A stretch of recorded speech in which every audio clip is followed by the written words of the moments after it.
ఓం శాంతి.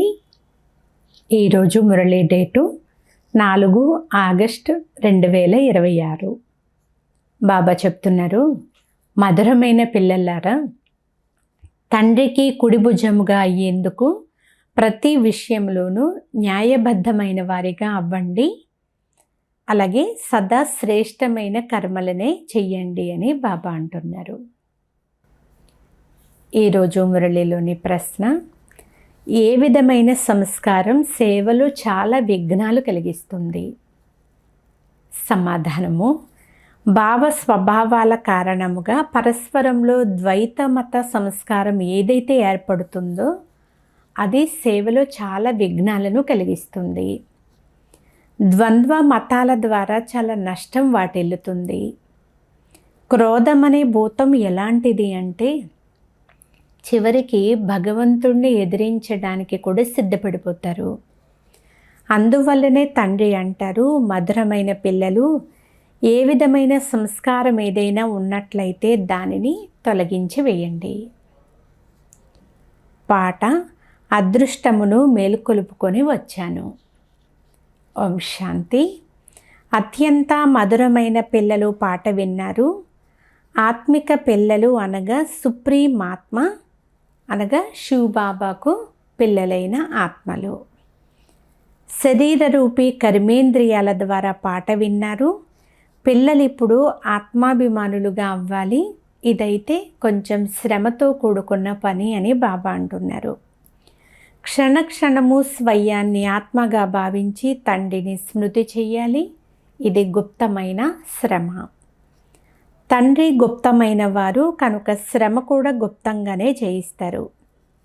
స్వయంగా వచ్చి తండ్రి అంటున్నారు, పిల్లలు నన్ను స్మృతి చేసినట్లయితే 5000 సంవత్సరాల క్రితం వలె ఇప్పుడు కూడా మీరు సత్వ ప్రధానంగా అవుతారు.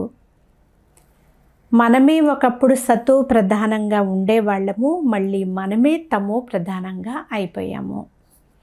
ఇప్పుడు తప్పకుండా సత్వ ప్రధానంగా అవ్వవలసి ఉంటుంది అని పిల్లలు అర్థం చేసుకున్నారు.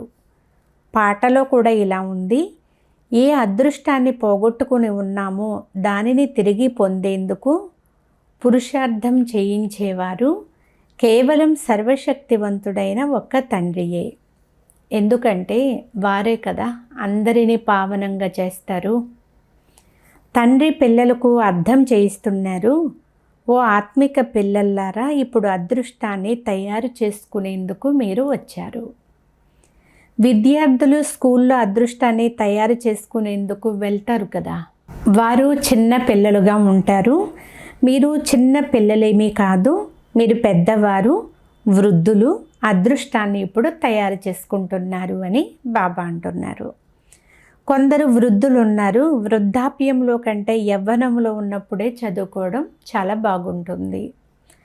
యువకుల బుద్ధి బాగుంటుంది. ఇది సర్వుల కొరకు అత్యంత సహజమైనది. మీ శరీరం అయితే పెద్దదే కదా. ఈ అమ్మాయి చిన్నపిల్ల కనుక అంతగా అర్థం చేసుకోలేదు. ఎందుకంటే కర్మేంద్రియాలు చిన్నవిగా ఉంటాయి. నింద, స్తుతి, సుఖ దుఃఖాలు, ఈ విషయాలన్నీ మీరైతే అర్థం చేసుకోగలరు అని బాబా అంటున్నారు. ఆత్మ ఒక బిందువు, శరీరం పెరుగుతూ ఉంటుంది. ఆత్మ ఏకరసముగా ఉంటుంది. అది ఎప్పుడు కూడా తరిగిపోవడం లేదంటే పెరగడం ఇలా అయితే ఉండదు. ఆ ఆత్మ ఉన్నతి అయ్యేందుకు తండ్రి కస్తూరి వంటి బహుమతిని ఇస్తున్నారు. ఎందుకంటే ఇప్పుడు బుద్ధి పూర్తిగా తమో ప్రధానంగా అయిపోయింది. అది ఇప్పుడు మళ్ళీ స్వచ్ఛముగా తయారవుతుంది. మీరు ఇతరులకు అర్థం చేయించడానికి ఈ చిత్రాలైతే చాలా బాగా ఉపయోగపడతాయి. భక్తి మార్గంలో దేవతల ముందుకు వెళ్ళి తల వంచుతారు, అలాగే పూజలు చేస్తారు. ఇంతకుముందు మీరు కూడా చాలా అందశ్రద్ధతో వెళ్ళేవారు కదా, శివుని మందిరాలకు వెళ్ళేవారు. కానీ వీరే ఆత్మలకు తండ్రి శివబాబా అనేది తెలియదు. తండ్రి ద్వారా తప్పకుండా వారసత్వం అయితే లభించి తీరుతుంది. అందుకే వారి మహిమ గాయనం చేయబడుతుంది. ఎవరైనా మంచి పని చేసి వెళ్తే వారి మహిమ గాయనం చేయబడుతుంది కదా. శివబాబా యొక్క స్టాంపును తయారు చేయాలి. శివబాబా గీతా జ్ఞానదాత అనే స్టాంపును చాలా సులభంగా తయారు చేయవచ్చు. ఆ తండ్రి సర్వులకు సుఖమునిచ్చేవారు. తండ్రి చెప్తున్నారు, నేను మిమ్మల్ని సుఖధామానికి యజమానులుగా చేస్తాను. వృద్ధమాతలు కూడా మేము విచిత్రుడైన శివబాబా వద్దకు వెళ్తున్నాము అని చెప్తారు. శివబాబా ఈ చిత్రంలోకి అంటే బ్రహ్మ యొక్క తనువులోకి ప్రవేశించారు. నిరాకారుణ్ణి విచిత్రుడు అని అంటారు. ఎవరైతే ఈ చిత్రాన్ని అల్పకాలం కొరకు ధారణ చేశారో ఆ శివబాబా వద్దకు వెళ్తున్నామనేది వారి బుద్ధిలో ఉంటుంది. వారు పతితులను పావనంగా తయారు చేసి ముక్తి జీవన్ముక్తులను ఇస్తారు. అనగా శాంతి ధామము సుఖధామాలలో నివసించే వారిగా తయారు చేస్తారు. మనుషులు శాంతి కొరకే శ్రమ చేస్తూ ఉంటారు. భగవంతుడు లభించినట్లయితే శాంతి లభిస్తుంది అని భావిస్తారు.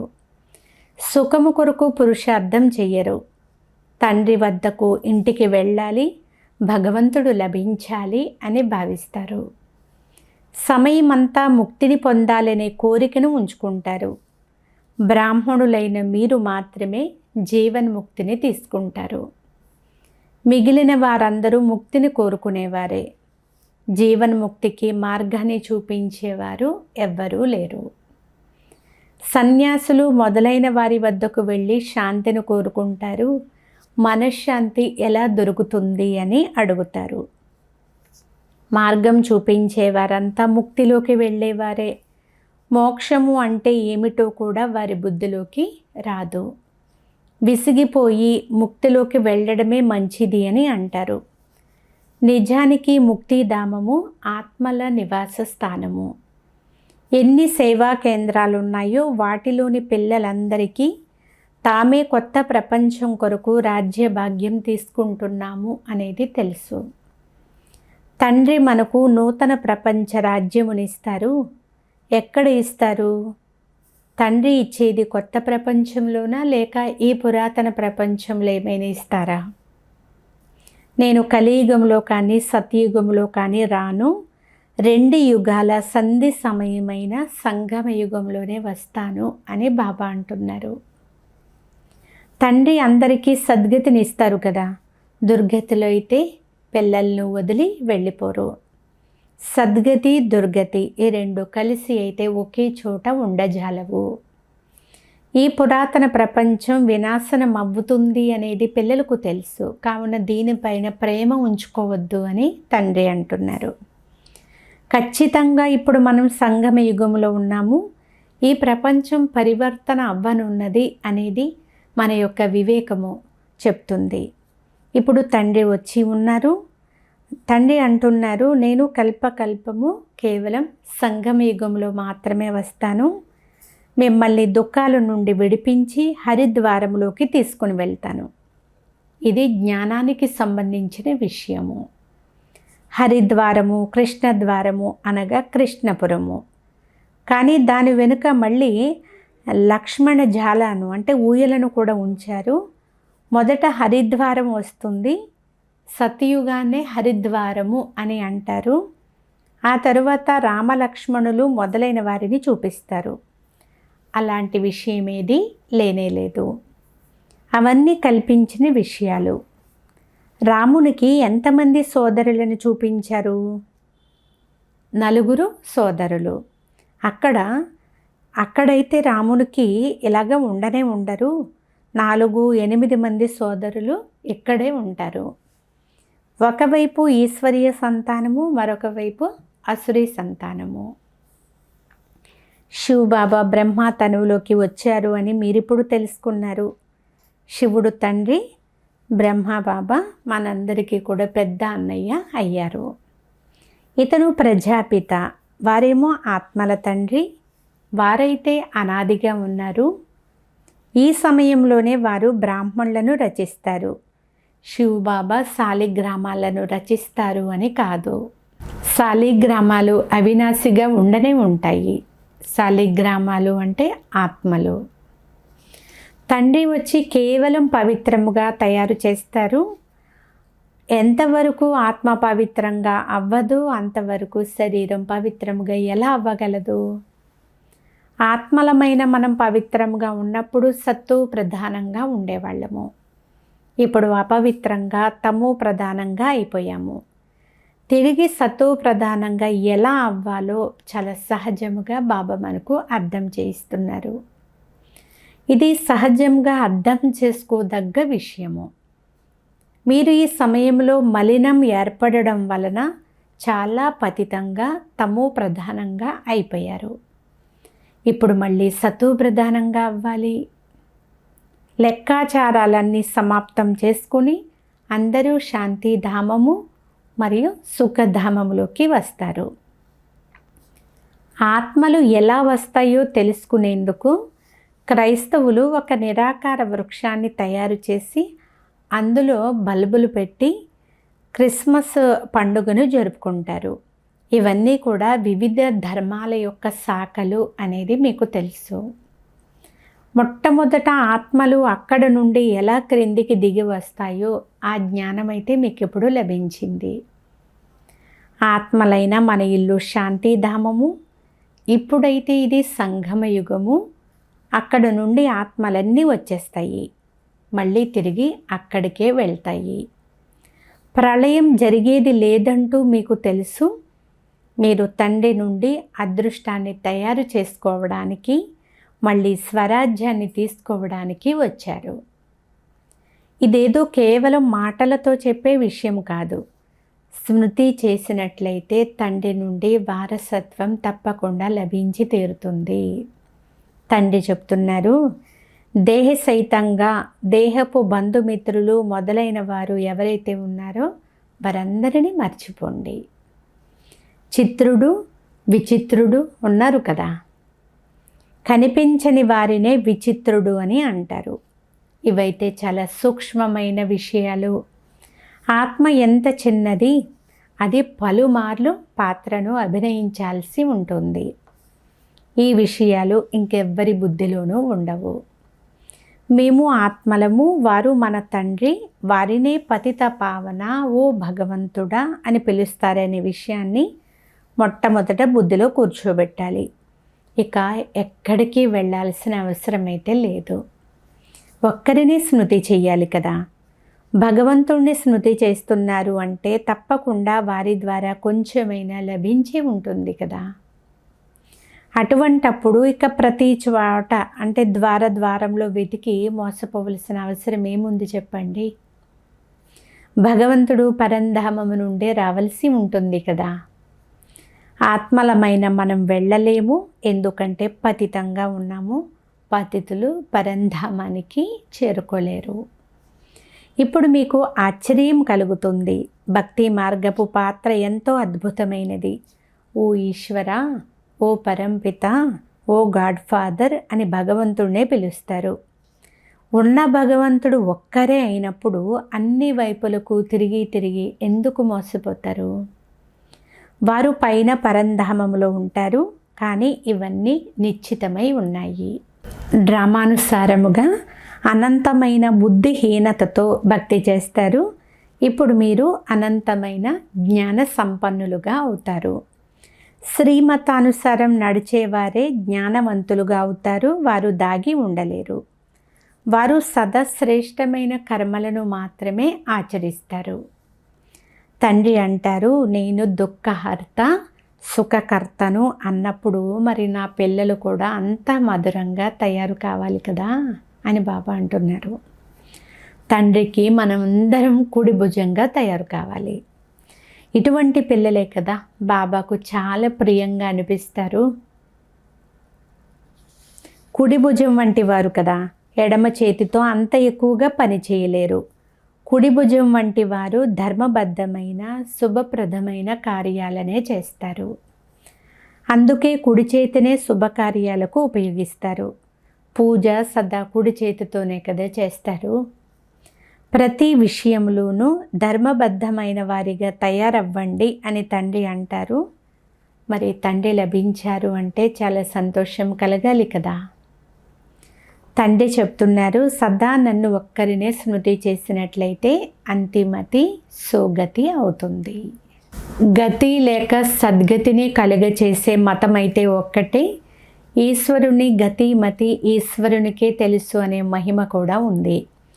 పతిత పావనులు వారే మనుషులను పావనముగా చేసి దుర్గతి నుండి సద్గతిలోకి ఎలా తీసుకుని వెళ్తారో వారికే తెలుసు.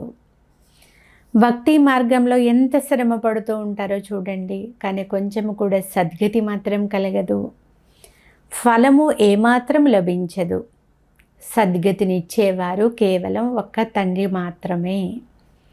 భక్తిలో ఎవరు ఏ భావనతో పూజ చేస్తారో వారికి ఆ విధమైన ఫలమునిచ్చేవాడిని నేనే అని తండ్రి అంటున్నారు. అది కూడా డ్రామాలో నిశ్చితమైపోయి ఉంది. తమ తమ పురుషార్థం అనుసారంగా తప్పనిసరిగా ఫలమైతే లభించి తీరుతుంది. ఇప్పుడు పిల్లలు కూడా తమ తమ పురుషార్థం అనుసారంగా పవిత్రంగా అవ్వాలి. తండ్రి చెప్తున్నారు, అత్యంత మధురమైన తండ్రిని స్మృతి చెయ్యండి. వారే సర్వశక్తివంతుడు, ఆల్మైటీ అథారిటీ.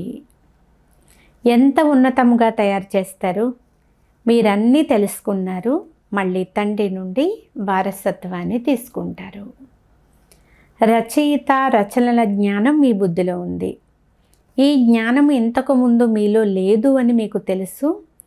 యజ్ఞ యాగాదులు మొదలైనవి చేయడము, శాస్త్రాలు వినడము, ఇవన్నీ కూడా భక్తి మార్గానికి సంబంధించిన జ్ఞానము. దానిని భక్తి అని కదా అంటారు. అందులో ఒక లక్ష్యము లేదు, ఉద్దేశము కూడా లేదు. చదువులో అయితే లక్ష్యము ఉంటుంది, ఒక ఉద్దేశం కూడా ఉంటుంది కదా. ఏదో ఒక విధమైన జ్ఞానం ఉంటుంది. మనకు పతితుల నుండి పావనముగా అయ్యే జ్ఞానాన్ని పతిత పావనుడైన తండ్రియే ఇచ్చారు. సృష్టి ఆది మధ్యాంతముల జ్ఞానాన్ని తండ్రియే ఇస్తారు. ఈ సృష్టి చక్రం ఏ విధంగా తిరుగుతూ ఉందో తెలియచేశారు. ఇందులో నటులందరూ పాత్రధారులే. ఈ నాటకం అనాదిగా తయారై ఉంది. ఈ అనంతమైన జ్ఞానం తప్పకుండా ఉండాలి కదా. పిల్లలైన మీకు ఇప్పుడు మేము ఘోర అంధకారం నుండి ఘోర ప్రకాశంలోకి వెళ్తున్నాము అనేది తెలుసుకున్నారు. మీరు దేవతలుగా తయారవుతున్నారు. దేవి దేవతా ధర్మము ఆది సనాతనమైనది. దానిని హిందూ ధర్మము అనేసరని కూడా అర్థం చేయించాలి. నెమ్మదిగా ఈ విషయాన్ని అర్థం చేసుకుంటారు. పిల్లలైతే సేవ కొరకు నిలబడాలి. ఇందులో చాలామంది పిల్లలు అవసరము. ఢిల్లీలో కాన్ఫరెన్స్ చేయాల్సి ఉంటుంది. ఢిల్లీనే ఫరిస్తాన్ అని అంటారు. ఇదే యమునా నదీ తీరాన ఫరిస్తాన్గా ఉండేది. ఢిల్లీ రాజధానిగా ఉండేది. చాలామంది చేతులు మారుతూ వచ్చింది. దేవతల రాజధాని కూడా ఢిల్లీయే. కావున ఢిల్లీలో చాలా గొప్ప కాన్ఫరెన్స్ జరగాలి అని బాబా అంటున్నారు. కానీ మాయ అలా జరగనివ్వదు. చాలా విఘ్నాలు వేస్తూ ఉంటుంది. ఈ రోజుల్లో భావ స్వభావాలు అనేకమైపోయాయి కదా. పిల్లలు పరస్పరంలో కలిసి సేవలో నిమగ్నం అవ్వాలి. బయట వారు కూడా పరస్పరంలో కలవకపోతే రాజ్యమే ఎగిరిపోతుంది కదా. రెండు వర్గాలుగా అయిపోతే చివరికి అధ్యక్షుణ్ణి కూడా ఎత్తేస్తారు. ద్వైత మతము చాలా నష్టపరుస్తుంది. ఆ తర్వాత భగవంతుణ్ణి ఎదిరించడానికి కూడా వెనుకాడరు. చాలా నష్టపోతారు. క్రోధం అనే భూతం వచ్చేస్తుంది. తర్వాత చెప్పనలివి కాదు. ఆ పోట్లాటను గురించి వర్ణించలేము. అందుకే తండ్రి ఇలా అంటారు, బెల్లం యొక్క తీపి బెల్లానికి మరియు బెల్లం ఉండే సంచికే తెలుసు అని. మధురమైన శివబాబాకు అతని రథమైన బ్రహ్మబాబాకే తెలుసు. తండ్రి పిల్లలకు సృష్టి ఆది మధ్యాంతాల జ్ఞానాన్ని అయితే వినిపిస్తారు. ఇక ఎవరైనా ధారణ చేసినా చెయ్యకపోయినా ఇది వారి వారి పురుషార్థం పైన ఆధారపడి ఉంటుంది. తండ్రి కృప చూపిస్తారు, ఆశీర్వదిస్తారు అని కాదు. ఇందులో కృప మొదలైనవి అడిగే విషయమే లేదు. ప్రేరణ ద్వారా జ్ఞానయోగాలు నేర్పించే విధంగా ఉన్నట్లయితే నేను ఇక ఈ మురికి ప్రపంచంలోకి రావడం ఎందుకు అని తండ్రి అంటున్నారు. ప్రేరణ, ఆశీర్వాదాలు ఇవన్నీ కూడా భక్తి మార్గం యొక్క పదాలు. ఇందులో పురుషార్థం చెయ్యాలే కానీ ప్రేరణ యొక్క విషయం అయితే లేదు. బాబా అంటున్నారు, మీకు 3 ఇంజన్లు ఒకేసారి లభించాయి. అక్కడైతే తండ్రి వేరుగా, టీచరు వేరుగా లభిస్తారు, చివరికి గురువు లభిస్తారు. ఎక్కడైతే ముగ్గురు కలిసే ఉన్నారు, తండ్రి అంటున్నారు, నేను మిమ్మల్ని పూజ్యులుగా తయారు చేస్తాను, మీరు మళ్ళీ పూజారులుగా అవుతారు. చాలా యుక్తితో ఈ విషయాన్ని అందరికీ అర్థం చేయించాలి. ఇతరులు స్పృహ తప్పి పడిపోయే విధంగా చెప్పకూడదు అంటున్నారు బాబా. మొట్టమొదట ఇద్దరు తండ్రుల విషయము చాలా ముఖ్యమైనది. భగవంతుడు అందరికీ తండ్రి. వారి జన్మనే ఇక్కడ శివ జయంతిగా ఆచరిస్తారు. వారు తప్పనిసరిగా మనల్ని స్వర్గానికి యజమానులుగా తయారు చేసి ఉండవచ్చు. భారతదేశంలోనే స్వర్గం ఉండేది. ఇప్పుడు ఈ నరక వినాశనం కొరకు మహాభారత యుద్ధం ఎదురుగా నిల్చుని ఉంది. తండ్రి తప్పకుండా కొత్త ప్రపంచ స్థాపన చేయిస్తారు. తండ్రి శ్రీమతం అనుసారంగా మేము భారతదేశాన్ని పావనంగా తయారు చేసి తీరుతాము అనేది మీరు అందరికీ అర్థం చేయించండి. అచ్చా, మధురాతి మధురమైన అపరూపమైన పిల్లలకు మాతాపిత బాప్దాదాల ప్రియ స్మృతులు మరియు గుడ్ మార్నింగ్. ఆత్మిక పిల్లలకు ఆత్మిక తండ్రి నమస్తే. ఆత్మీయ తండ్రికి ఆత్మీయ పిల్లల యొక్క ప్రియ స్మృతులు గుడ్ మార్నింగ్. నమస్తే నమస్తే నమస్తే. ఈరోజు ధారణ కొరకు ముఖ్య సారము, తండ్రి సమానముగా దుఃఖహర్త సుఖకర్తగా తయారు కావాలి. అత్యంత మధురముగా తయారు కావాలి. సదా శుభప్రదమైన పనులు చేసి కుడి భుజం వంటి వారిగా అవ్వాలి. సెకండ్ పాయింట్, ఎప్పుడు కూడా 2 మతాలుగా అవ్వకూడదు. భావ స్వభావాల్లోకి వచ్చి ఒకరినొకరు ఎదిరించుకోకూడదు. క్రోధం అనే భూతాన్ని పారద్రోలాలి. వరదానము, సొంత స్మృతిలో ఉండి తమ ప్రతి కర్మను నియమముగా చేసుకునే అథారిటీ స్వరూప భవ. సాకారములో సొంత స్మృతి అంటే ఆత్మిక స్మృతిలో ఉన్నందువలన ఏ కర్మ చేసినా సరే అది బ్రాహ్మణ పరివారం యొక్క ఒక నియమములాగా తయారైంది. స్వయం యొక్క నశాలో ఉన్న కారణముగా అథారిటీతో సాకారము అంటే బ్రహ్మ ద్వారా ఏదైనా వ్యతిరేకమైన కర్మ జరిగినా దానిని సుల్టాగా చేసేస్తాను అని అనేవారు. సొంత స్వరూపం యొక్క స్మృతిలో ఉండడం వలన ఏ కర్మ కూడా ఉల్టాగా జరగదు అనే నశ ఉంటుంది. అందుచేత బాబా అంటున్నారు, సదా మీరు ఆత్మిక స్థితిలో ఉండి ఏదైనా కర్మ చేసినట్లయితే మీ ద్వారా సదా శ్రేష్టమైన కర్మలే జరుగుతాయి, కానీ వ్యతిరేకమైనటువంటి కర్మలు జరగవు. పిల్లలైన మీరు కూడా స్వస్థితిలో స్థితమై ఉన్నట్లయితే అప్పుడు మీరు ఏ సంకల్పం చేసినా, ఏ మాట మాట్లాడినా, ఏ కర్మ చేసినా అది ఒక నియమములాగా అయిపోతుంది. స్లోగన్, పవిత్రత యొక్క పిల్లర్ను శక్తిశాలిగా చేసుకుంటే ఈ పిల్లర్ లైట్ హౌస్ యొక్క పనిని చేస్తూ ఉంటుంది. ఈరోజు అవ్యక్త ప్రేరణ, అపవిత్రత యొక్క బీజాన్ని కూడా సమాప్తం చేసి సంపూర్ణ స్వచ్ఛంగా అవ్వండి. ఒకవేళ బుద్ధిలో అశుద్ధ సంకల్పాలు లేక పాత సంస్కారాలు సంకల్ప రూపంలో కూడా టచ్ అయినట్లయితే వారిని సంపూర్ణ వైష్ణవులు అని అనరు. ఏదైనా అకర్తవ్య కార్యాన్ని చూసినా కూడా దాని ప్రభావం పడి దాని లెక్క కూడా తయారవుతుంది.